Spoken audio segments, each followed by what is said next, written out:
नमस्ते and welcome back once again. चीज़ों को जगह पे रखना और चीज़ों को सही जगह पे रखना दोनों में फ़र्क होता है। एक काम से रिलेटेड अगर सारी चीज़ें एक जगह पे रहेंगी तो काम आसान हो जाता है। एक एग्जाम्पल लेते हैं सिलाई का। उससे रिलेटेड चीज़ें कैंची, मेजरिंग टेप, सिलाई वाले धागे, सुई, कपड़े अगर ये एक जगह पे रहेंगे तो काम आसान हो जाएगा। पहली बार ऑर्गेनाइजेशन में टाइम लग सकता है। एक बार ऑर्गेनाइज होने के बाद काम बहुत आसानी से हो जाता है।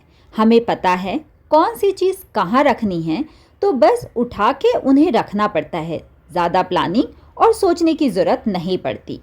ये जो छोटी सी अलमारी है, इसमें मैं 3 काम से रिलेटेड चीज़ें रखती हूँ। पहला टीचिंग, दूसरा स्टिचिंग और तीसरा आर्ट एंड क्राफ्ट।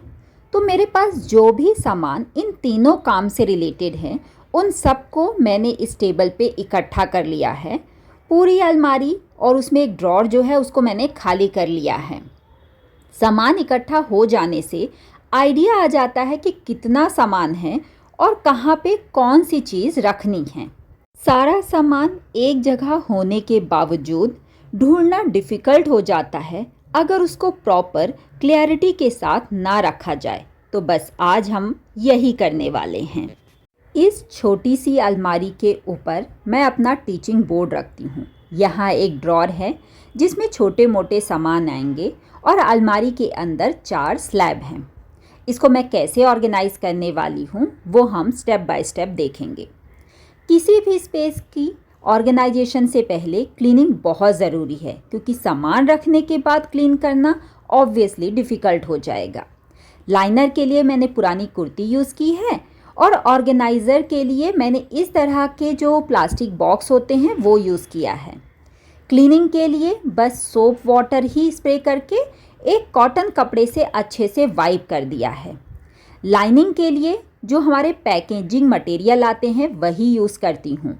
इनको झड़ा के बस एक कपड़े से वाइप करने से ही ये क्लीन हो जाते हैं। इनको अपनी जगह में फिक्स करने के लिए मैं जो पेपर या मास्किंग टेप होते हैं उनको यूज़ करती हूँ। उसी से ये अच्छे से चिपक जाते हैं।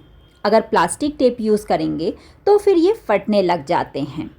इन बॉक्सेस को मैंने अच्छे से धो लिया है। इनकी हाइट अलग अलग है, तो 2 बड़े हाइट के बीच में कम हाइट वाला बॉक्स रखने से उसकी भी हाइट बढ़ जाती है। मेडिसिन मैं सबसे ऊपर वाले ड्रॉर में रखती हूँ। इमरजेंसी में थर्मोमीटर या कोई भी मेडिसिन आसानी से मिल जाए, दूसरे रूम में जाके हमें किसी और को डिस्टर्ब ना करना पड़े। ये टीचिंग का एरिया है, तो उससे रिलेटेड चीज़ें भी मैं यहीं रखती हूँ। जैसा मैंने बताया, आर्ट एंड क्राफ्ट का सामान भी यहीं रहता है, तो ग्लू गन की वायर अच्छे से सिक्योर करके उनको इसी ड्रॉर में रखूँगी और उसकी जो एक्स्ट्रा स्ट्रिक है इस ऑर्गेनाइज़र के पीछे छुपा दी है। ये जो निडल हैं ये फुटबॉल या साइकिल में हवा भरने के काम आते हैं, लेकिन अगर गुम जाए तो पूरा घर ढूंढने पे भी नहीं मिलेंगे, इसलिए इनको टूथपिक के डब्बे में डाल के यहीं रख दिया है। यहाँ पे जो बबल शीट है वो बहुत ही अच्छी लाइनर के साथ साथ कवरिंग का काम करते हैं। तो आर्ट एंड क्राफ्ट के जो पेपर होते हैं उनको मैं इसी में रोल कर देती हूँ। दोनों एंड पे अगर आप रबर बैंड लगा देंगे तो वो काफ़ी अच्छे से प्रोटेक्टेड रहते हैं, डस्ट नहीं जमती, साथ ही साथ वो फटते नहीं हैं। अगर सीधी शीट नहीं है तो लंबे जो शीट है उनको आप रोल करके भी इस तरह से लगा सकते हैं, जिससे वो प्रोटेक्टेड रहेंगे। ट्रांसपेरेंट होने की वजह से इनके कलर भी विजिबल रहते हैं। इतना सारा सामान यहाँ इकट्ठा है, तो जिनके बॉक्सेस हैं उनको मैं सेपरेट रखूँगी। जैसे कि इस तरह से मैं हुक, बटन्स, ये सब छोटी छोटी जो कलर की पेंट की डिब्बियाँ होती हैं उसमें रखा है। ये जो बर्थडे में डेकोरेशन के लिए यूज़ होती हैं स्ट्राइप, ये कुछ निकल गई थी, तो इनको मैं कार्ड में लपेट के रखूँगी, क्योंकि बहुत जगह पे हमें डेकोरेशन के लिए इस तरह की ज़रूरत पड़ती रहती है। अलमारी के जो सबसे ऊपर वाला ड्रॉर है उसमें फ्रिक्वेंटली यूज़ होने वाली चीज़ें रखी हैं, जैसे कि needle, glue gun, medicines, marker, यहाँ पे पेन, और उसी के नीचे जो ये ग्रीन कलर का बॉक्स है उस पे मैंने अपनी स्टिचिंग का बॉबिन, सीज़र और धागे रखे हुए हैं। ज़रूरत के हिसाब से चेंजेस मैं करती रहती हूँ। यहाँ अलमारी में सबसे ऊपर जो मेरी ड्राइंग शीट होती है वो, सामने का स्पेस खाली है तो क्ले, रैपिंग पेपर, धागे, सारा लगभग आर्ट एंड क्राफ्ट से रिलेटेड चीज़ें रखती हूँ। सेकेंड वाले में बचा हुआ सामान और बाकी में सिलाई का सामान। घर में इस काम के अलावा भी और बहुत सारे काम और जिम्मेदारियाँ होती हैं जो हमें निभानी पड़ती हैं। खाना बनाना, नाश्ता देना, साफ सफाई करना, ये तो चलता ही रहता है। अगर हम ये सोच लें कि जब आराम से 2-3 घंटे मिलेंगे तब हम ऑर्गेनाइज़ करेंगे, तो ऐसा कभी भी नहीं होगा।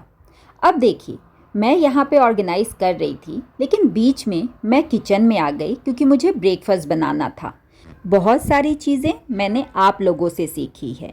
उनमें से एक कि बर्तन को पोंछ के ड्रॉर में रखना चाहिए।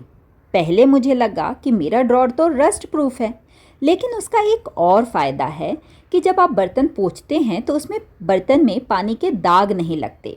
उसके लिए 2 नैपकिन बना लेना चाहिए।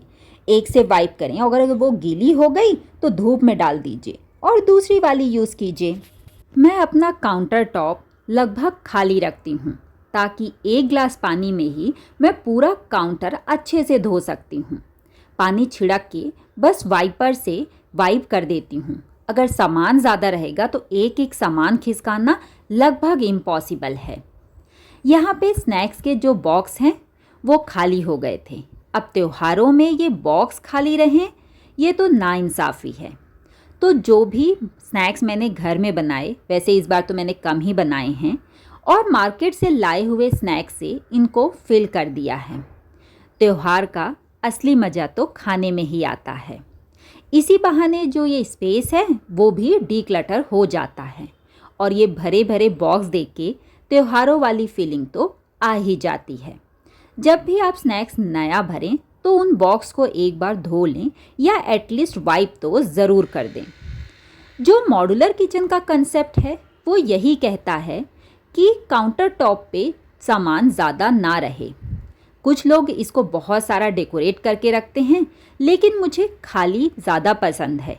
काम करने में, फिलिंग करने में, बर्तन पोंछने में, सब्ज़ी कटिंग करने में आसानी हो जाती है। कुछ चीज़ें मैं जार में भर के रखना पसंद करती हूँ। उनके पाउच प्लास्टिक के होते हैं इसलिए। किचन का जो सिंक है, वॉशिंग एरिया, डस्टबिन मेरा उसी के नीचे रहता है ताकि जब भी मैं कोई चीज़ वॉश करूं या पील करूं तो मुझे कहीं और ना जाना पड़े कचरा डालने के लिए। डस्टबिन को मैं लगभग डेली ही धोती हूं ताकि वो हाइजीन मेंटेन रहे। और बस जब भी मुझे बर्तन धोने होते हैं तो उसकी चाय पत्ती वगैरह डालना आसान हो जाता है। बस एक डोर ही ओपन करना है। बर्तन मैं हर मील के बाद, चाहे वो ब्रेकफास्ट हो या लंच हो, मैं तुरंत धो लेती हूँ। इकट्ठा करके नहीं रखती ताकि वो बेसिन एरिया क्लीन रहे। कुछ बातें ऐसी होती हैं जिसे हम जितनी जल्दी एक्सेप्ट कर लें उतना ही हमारा ब्रेन स्ट्रेस फ्री रहेगा। जैसे कि किसी भी स्पेस को आप कितना भी ऑर्गेनाइज कर लें वो हमेशा के लिए ऑर्गेनाइज नहीं रहेगा। जैसा कि इस टेबल को मैंने आज सुबह ही ऑर्गेनाइज़ किया था जब मैं यहाँ अलमारी ऑर्गेनाइज़ कर रही थी, फिर से वो फैल गई। घर में बच्चे हैं, बड़े हैं, एक ही जगह पे कई काम होते हैं, बार बार होते हैं, तो ऑब्वियसली वो स्पेस फैल ही जाता है। बस आपको 5 मिनट देने हैं ताकि वो फिर से ऑर्गेनाइज हो जाए। देखिए, आप और हम इंसान हैं, मशीन नहीं, और ना ही हमारे पास कोई जादू की छड़ी है कि घुमाया और सारे काम एक साथ हो गए। कुछ ज़रूरी काम है जैसे प्लांट्स को पानी देना, वो हमें करना ही है, लेकिन हर स्पेस का ऑर्गेनाइजेशन हर बार कर लें पॉसिबल नहीं है। मेरे पास कुछ रिक्वेस्ट है वीडियो की जो पेंडिंग में हैं, बट प्रॉमिस करती हूँ कि मैं उनको धीरे धीरे ज़रूर फिनिश करूँगी। एक मेरे व्यूअर हैं, वो पिछले 6 महीने से एक स्टिचिंग का वीडियो रिक्वेस्ट कर रहे हैं जो मैं अभी तक नहीं कर पाई। यहाँ कुछ पेंडिंग वीडियो के लिस्ट हैं जो मैंने लिख के रखे हैं। मैं कोशिश कर रही हूँ कि इनको एक एक करके फिनिश करूँ। जल्दी ही करूँगी। Bye bye.